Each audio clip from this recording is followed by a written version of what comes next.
Ve que durante los últimos días el foco mediático internacional está en el Oriente Medio tras la acción defensiva de Irán el pasado 13 de abril. Pero el origen de la inestabilidad en la región se debe a las agresiones que durante años ha emprendido el régimen sionista de Israel y especialmente durante los últimos 6 meses. Sobre esta situación, ¿qué ha hecho la Organización de las Naciones Unidas para detener la escalada llevada adelante por Tel Aviv? Para analizar este tema tenemos ya en el estudio a nuestro compañero Alejandro Díaz Bonet y su sección En Detalle, como todos los jueves. Buenas noches, Alejandro. Bueno, bienvenido y vamos a empezar a despejar esa pregunta. Sí, buenas noches también para todos. Y efectivamente, hoy vamos a hablar sobre la urgente reforma de la ONU tras los fracasos para evitar crisis como la ucraniana, la sudanesa o en la Franja de Gaza. Una realidad que quedó evidenciada una vez más durante este fin de semana con el contraataque de legítima defensa de Irán hacia Israel y que llegó como respuesta a los 6 meses de violencia que ha emprendido el sionismo en la región debido a la falta de respuestas diplomáticas dentro de las Naciones Unidas.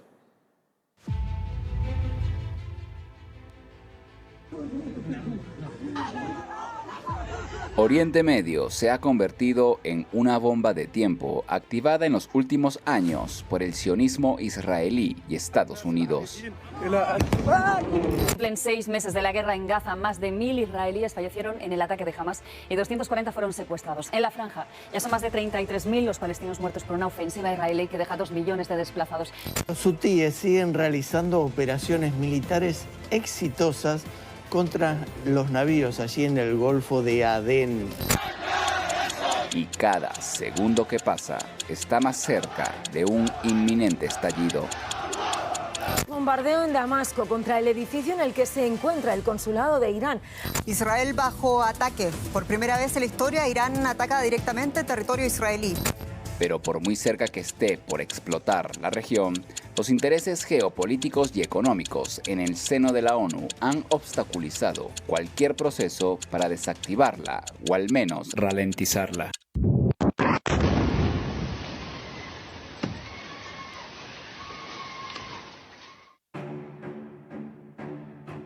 La reciente escalada en Oriente Medio entre Irán e Israel tiene como principal responsable el fracaso de las Naciones Unidas para mediar conflictos.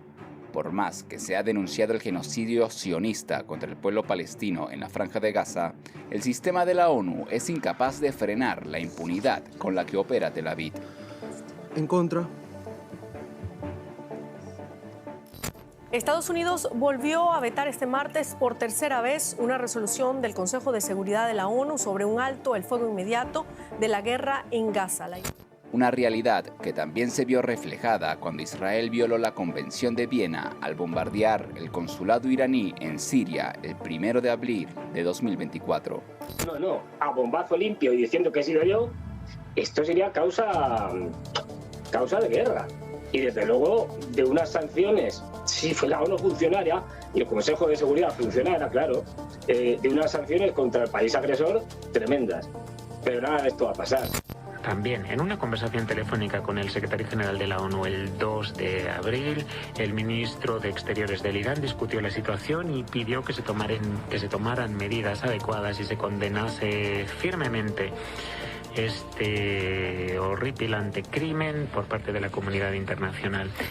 Pero finalmente, la falta de justicia contra el sionismo llevó a que el gobierno iraní ejerciera la defensa propia.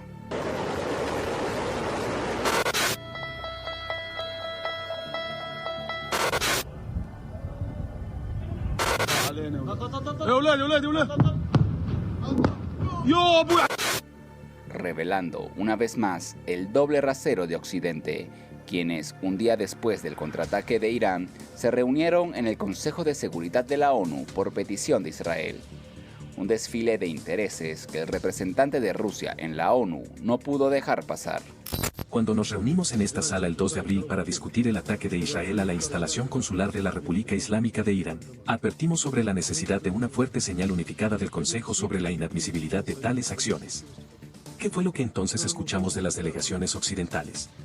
que, supuestamente, para ellos no todo es tan evidente y que aún deben sopesar si tal señal del Consejo ayudaría a estabilizar la situación en la región. Mientras que la ONU debate si una represalia contra Israel ayudaría a estabilizar o no la región, el sionismo continúa matando diariamente a casi 200 palestinos en la Franja de Gaza, mientras 1 millón de personas están en riesgo de hambruna. Muy bien, la ineficacia de la ONU como organismo multilateral para dirimir las disputas entre países y asegurar la paz se ha evidenciado en regiones del mundo como Ucrania o el Oriente Medio. Pero vamos a ver otros ejemplos de conflictos que no salen todos los días en los medios. Por ejemplo, en Sudán, este 15 de abril se cumplió 1 año desde que estallara el conflicto entre las Fuerzas Armadas sudanesas y las Fuerzas de Apoyo Rápido. En 12 meses del conflicto, las cifras son escandalosas. Más de 15.000 muertos, 8,6 millones de desplazados y 25 millones necesitan ayuda inmediata. Otro ejemplo también lo podemos ver en la República Democrática del Congo, que es otra región de África donde la paz ha sido imposible de alcanzar. Actualmente hay unas 120 milicias combatiendo por el control de la región y de sus recursos naturales. Cientos de miles de personas han sido desplazadas tan solo en los últimos meses y en total existen al menos 7 millones de personas en condición de refugiados. Estos son apenas 2 casos, pero también hay conflictos sin resolver, como la descolonización del Sahara Occidental, las tensiones en Kosovo y la crisis en Haití o la disputa en Nagorno-Karabaj. Muy bien, y para entrar más en detalle sobre este tema, ahora es momento de contactar a nuestro invitado para esta noche, que es Ariel Umpierres. Él es historiador, economista, graduado de la Universidad de Sorbona de París. Tiene su canal sobre geopolítica en YouTube. Buenas noches, Ariel. Un gusto tenerte esta noche en el programa. ¿Qué tal, Alejandro? Buenas noches. Un placer. Triste el panorama que han mostrado ustedes. Y hablabas del Congo. Yo viví 6 años en el Congo, allí en esas guerras interminables. Y la verdad que tener noticias, bueno, las tengo porque tengo todavía amigos allí. Fui voluntario humanitario en Congo, Ruanda, Burundi, en fin, varios países de esa región. Y ver que la comunidad internacional sigue hablando de lo mismo. Esto fue hace muchos años en que yo estuve allí y seguimos diciendo lo mismo. Qué barbaridad, qué terrible las cosas que pasan. Pero aquí estamos pendientes, el planeta, toda la humanidad, está pendiente de que una banda de psicópatas allí en Tel Aviv estén decidiendo si van a bombardear o no, si van a tirar bombas atómicas, como dijo un rabino en la televisión de Israel hace pocos días. Hay que resolver el tema palestino, se resuelve muy fácil, lo dijo el rabino en la televisión. Hay que hacer lo que hicieron los americanos con los japoneses, dijo, hay que tirarles una bomba atómica. Y estamos pendientes de esta banda de criminales, que todo lo que ustedes han dicho ya lo sabemos y lo repetimos y lo decimos. Han violado todas las convenciones internacionales, todas. Empezaron en 1948, cuando recién ellos se autoproclamaron un país independiente. Naciones Unidas envió a un emisario, un conde sueco de Suecia, un conde enviado por las Naciones Unidas a tratar de entender qué estaba pasando allí. Y como este hombre era muy ecuánime, dijo, bueno, pero hay palestinos acá, habría que organizar un poco la vida de ustedes judíos con los palestinos. Y como eso no les gustó, lo mataron. Al enviado de las Naciones Unidas lo mataron. Folke Bernadotte, el primer enviado de Naciones Unidas, lo mataron. Y desde entonces han violado cerca de 200 obligaciones que le ponía Naciones Unidas a lo largo de estos 80 años. Ninguna la cumplieron, como no cumplieron la orden del Consejo de Seguridad de hace un mes, diciendo que dejen de matar en Gaza, como no respetaron lo que dijo la Corte Internacional de Justicia, lo que dice la ley humanitaria internacional, la ley humanitaria, la ley de la guerra. No se puede bombardear hospitales ni a civiles, ni escuelas, ni nada. Aunque estés seguro de que allí abajo hay combatientes, depósitos de armas, si arriba hay un hospital, no lo puedes hacer. Y si lo haces, eres un criminal de guerra. Y esta banda de psicópatas, Netanyahu y toda la clase política de allí de Israel, no es solo Netanyahu, es la oposición también y la ciudadanía. 75-80% de los ciudadanos de Israel quieren esta masacre. Entonces esto dentro de poco van a querer hacerlo pasar como que era una locura de Netanyahu, el loquito. O sea, lo sacamos a él, es más, hasta lo podemos mandar preso, dirán en Israel, con tal de que siga todo igual. Y no, lo que ha ocurrido y esta es la conclusión, Alejandro, disculpa que yo te gane tiempo con esto, es que son asesinos, que son unos despiadados, que se creen el pueblo elegido, que creen que están allí porque Dios les dio esa tierra, todas esas arbitrariedades y esas matanzas están. Lo que ha ocurrido desde el 7 de octubre en adelante, de hasta aquí, es que se les han caído todas las máscaras. Ya el mundo sabe que son unos mentirosos, que todo lo que han dicho en estos 75, 80 años, incluido con aquello que pasó en los años 40, que no lo podemos decir mucho porque han puesto leyes para que los historiadores como yo no lo podamos estudiar, pero en fin, todos sabemos que es parte de un gran cuentito, una gran historia que le han contado al mundo que es falso y que son unos asesinos y que son unos despiadados. Mataron, las cifras oficiales son 35.000 personas. Obviamente, yo he estado en zonas de guerra, te he dicho, 6 años. Normalmente la cifra oficial hay que multiplicarla por 3 o por 4. Ahí estamos hablando fácilmente de 150.000 personas muertas, de los cuales la mitad son niños. Y dicen que lo hacen para defenderse. Siempre son las víctimas. Siempre en esta historia ellos masacran, mienten, engañan, trampean, corrompen, pero ellos son las víctimas. Siempre son las víctimas. Lo bueno de todo esto, y por eso tú hablabas de mi canal y de tantos canales y lo que hacen ustedes, es que se les cayó la máscara. La gente dice, la verdad que todo esto es medio mentiroso, ¿no? Y muy tramposos. Y lo bueno de todo esto es que son 8 millones en el mundo, no son más. No les tengamos más miedo, no creamos que son invencibles, que ese ejército es invencible, que el Mossad es invencible. Todo eso es una mentira, es un mito. El 7 de octubre, los palestinos ingresaron a Israel, al territorio, en realidad a su propio territorio, porque los sistemas no funcionaron, porque son vulnerables. No es que su tecnología no es invulnerable y toda poderosa.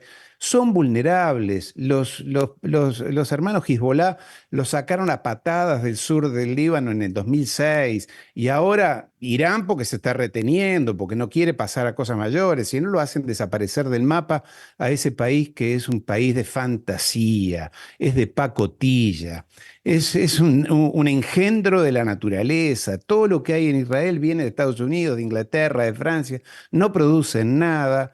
Lo único que sí producen es todo lo que tiene que ver con la muerte, necrológicos, tecnologías de matanza, de supervisión, de control, de espionaje, de armas. Es lo único que produce Israel. No produce otra cosa, nada más. Entonces, no les tengamos más miedo, sepamos que somos la mayoría, que somos los morales, ellos son unos inmorales. Tengamos confianza en nosotros mismos, digamos las cosas como son. Y ahora de lo que hay que hablar ya no es más el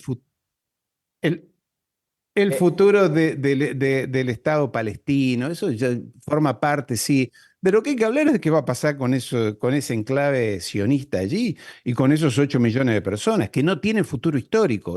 Como digo, es un engendro de la naturaleza, es un país de fantasía hecho por los Rothschild que no tiene futuro. Perdón, Alejandro, que sea tan expeditivo yo. Estás presentando un escenario de verdad triste y que demuestra justamente la realidad de las Naciones Unidas, que han fracasado en su principal objetivo, que es mantener la paz en el mundo. Pero entonces te pregunto, ¿por qué? ¿Qué no ha hecho el organismo internacional y qué factores geopolíticos juegan en todo este escenario de omisión que bien estás tú mencionando? Es que la comunidad internacional, eso que hay que ponerle comillas, no existe. Es la colectividad judía que domina los bancos del mundo y domina los medios de comunicación y domina Hollywood y ahí ya tienes el combo, ya está todo cerrado. Mira los premios Oscar de las películas. Siempre gana alguna que tiene que ver con el Holocausto y siempre se la dan entre ellos. Yo te la doy a ti, tú me la das a mí. Aquí no hay juego honesto. Y lo demás lo controlan con la deuda externa a través de los grandes bancos, la Reserva Federal, la deuda. Mira América Latina, endeudada hasta acá, siempre endeudada. Entonces te tienen controlado, porque además así se lo dijo la Biblia. Préstale dinero a los que no son judíos, así se lo dijo la Biblia. Es la usura y desde hace 500 años que tienen al planeta dominado con la deuda. Los JP Morgan, el Fondo Monetario, ahora es BlackRock, Vanguard. Es siempre el sistema de endeudar, acogotar a los países, acogotar a los gobiernos, ahora a las familias. Todo el mundo está endeudado y endeudado con ellos. Pero mira, es tan fácil la cosa de entender. Lo que pasa que, claro, tienen comprados a los políticos, a los burócratas de Bruselas, de Naciones Unidas, que hacen lindos discursos, que sí, que la paz, que todo muy bien. Sí, pero tus hijos están muy bien instalados, tú tienes tus buenos remuneraciones y los tienen comprados. 8 millones de personas. Es increíble que 8 millones de personas tengan dominado por lo menos a medio planeta, porque yo creo que a Oriente, allá Asia, India, China, todos aquellos viven en otra realidad. Pero América Latina, África, Europa, Macron trabajó para los Rothschild toda su vida. ¿De cómo quieres que haga? Sí, Israel tiene razón, tiene derecho a defenderse.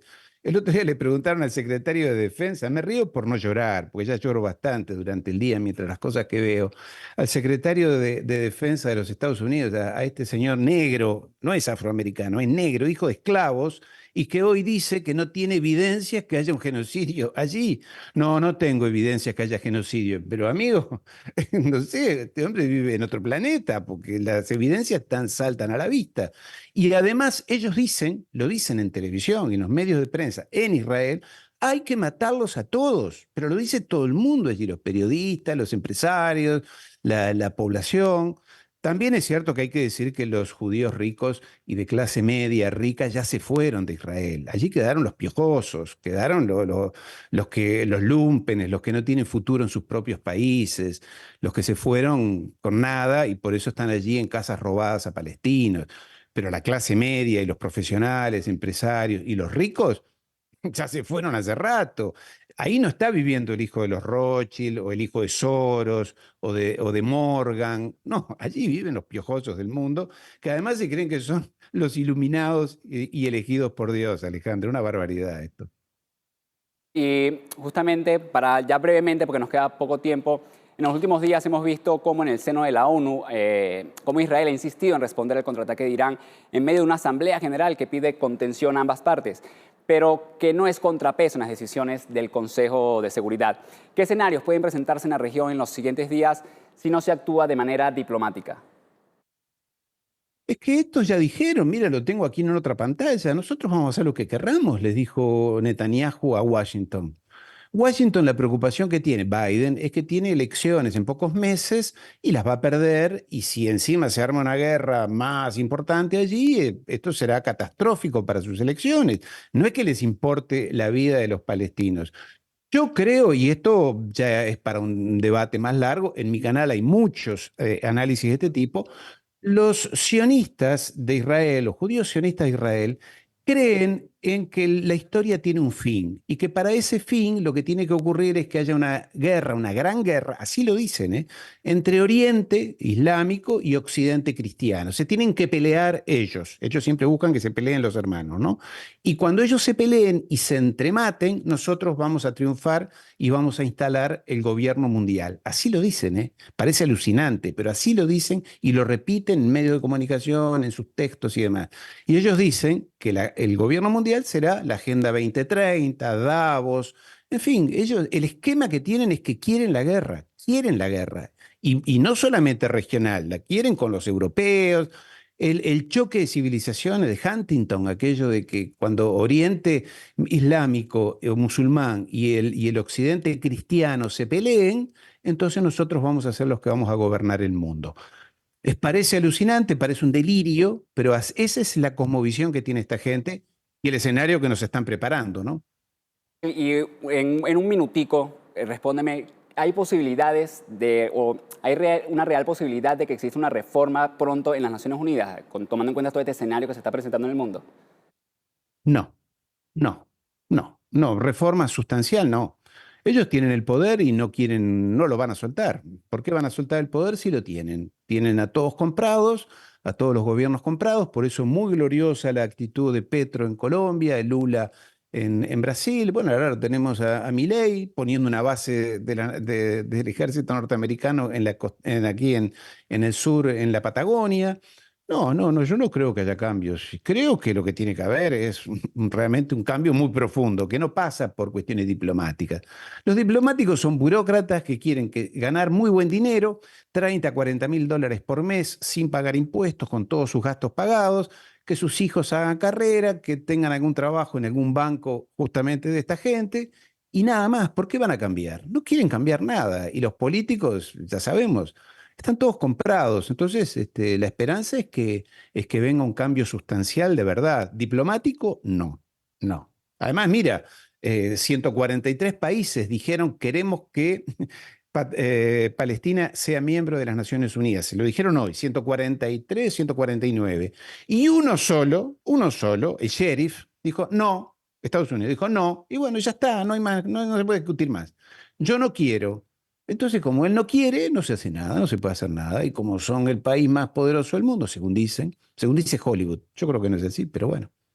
Muchas gracias, Ariel, por estar con nosotros esta noche, ¿verdad? Y por darnos estas perspectivas sobre la reforma de la ONU y comentar también todo lo que está alrededor del escenario geopolítico que está ahí, de verdad. Muchas gracias por estar con nosotros esta noche. Y bueno, ya él lo mencionaba, que en el Consejo de Seguridad de la ONU, hoy justamente también Estados Unidos vetó una resolución para la posible incorporación de Palestina como miembro oficial de las Naciones Unidas y se complicó eso ahí. Con esto le ponemos el detalle contexto. Buenas noches y volvemos contigo, Carlos.